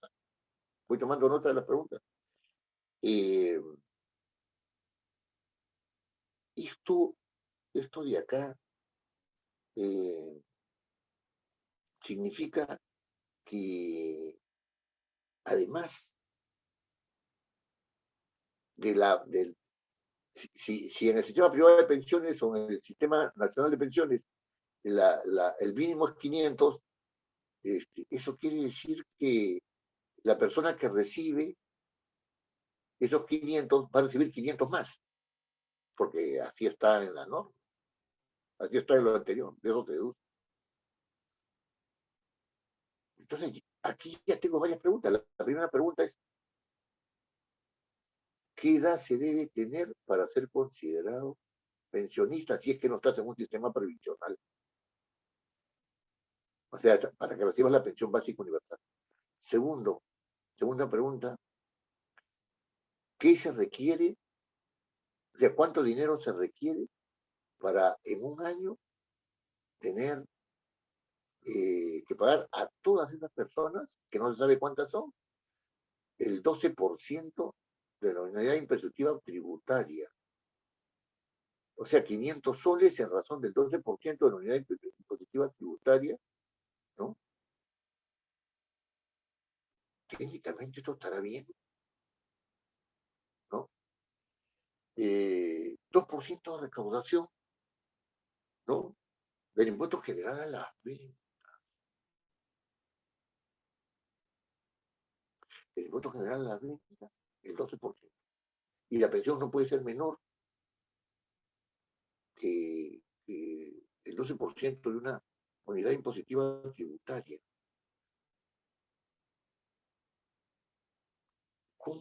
¿Cómo es que se hilan una cosa con la otra, no?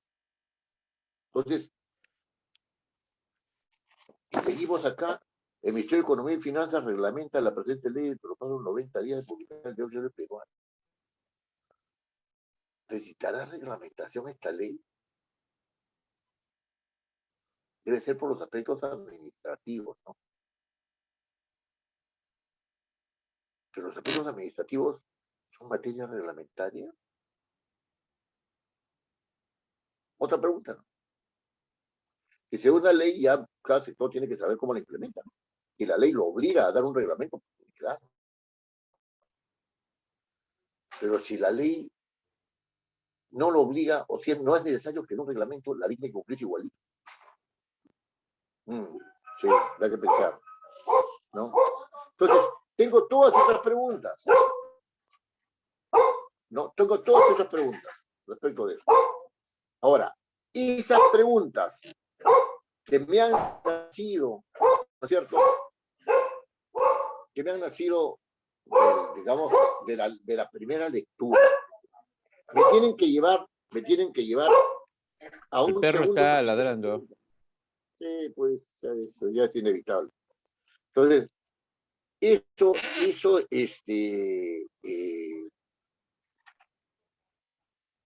tiene que llevarme a la siguiente pregunta. ¿Esto tiene viabilidad económica o no tiene viabilidad económica? Pregunta fundamental. ¿Esto tiene viabilidad constitucional o no tiene viabilidad constitucional?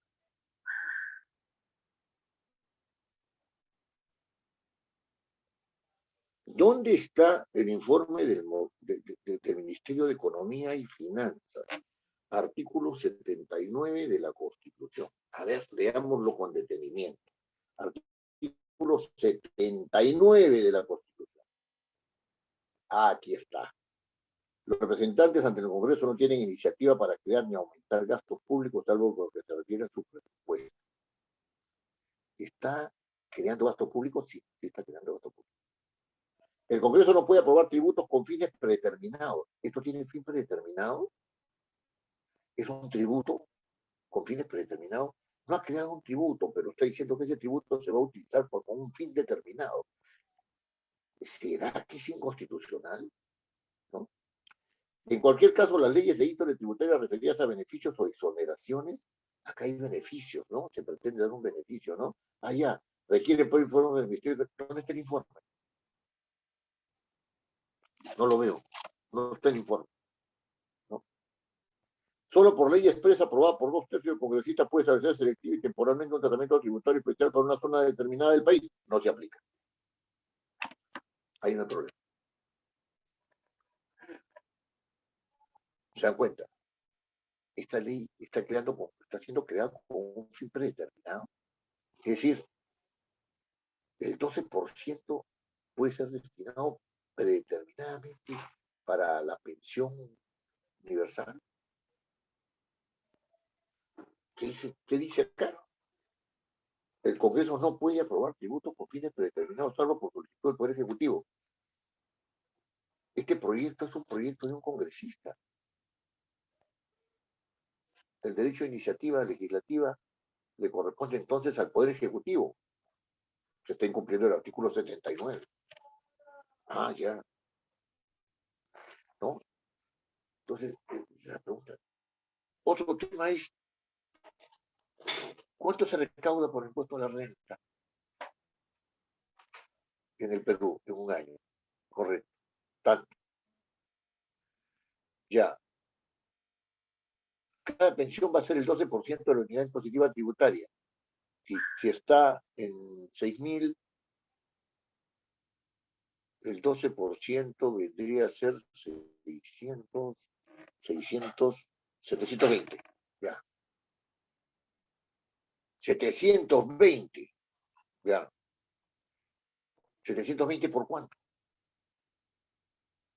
¿Por cuántas personas? ¿De qué edades? ¿Tendrá esto que ver con pensión 65? O sea, los de pensión 65 que reciben en este momento 400 o 500 soles, van a recibir 500 soles más. O 750 soles más. No, aquí hay algo que tiene que resolverse en las fundamentas.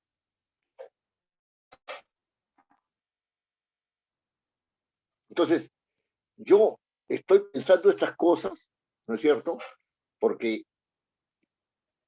cuando en la fundamentación me digan este es el problema, cuando en la fundamentación me digan queremos resolverlo así, yo tengo que saber si es que no se viola ningún dispositivo constitucional, tengo que saber si el cálculo económico está bien hecho, sobre qué grupos sociales va a influir y si todo eso tiene viabilidad o no tiene viabilidad.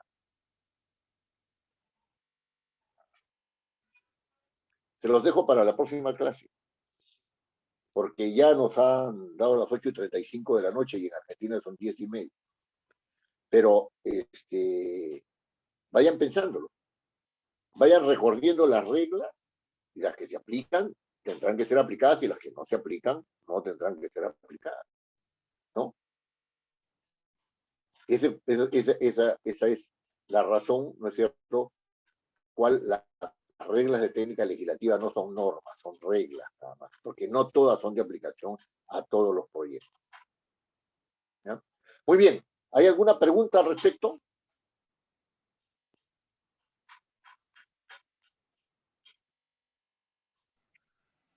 No, doctor, con relación a este proyecto de ley, no tengo.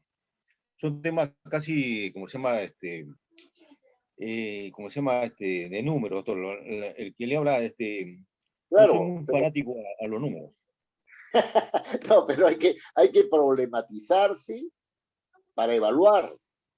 De todas maneras, ¿no? Claro, porque usted, si usted no se hace si usted no se plantea el problema, entonces, ¿cómo va a evaluar? ¿Cuántos son? ¿A qué se refiere con esto? ¿Cómo va el asunto con el otro? Etcétera. Fíjese, solamente de la lectura de la parte resolutiva, uno ya tiene montones de preguntas que hacerse. Y esas preguntas tienen que estar solucionadas, afrontadas en la parte fundamentativa del proyecto. Tienen que estar.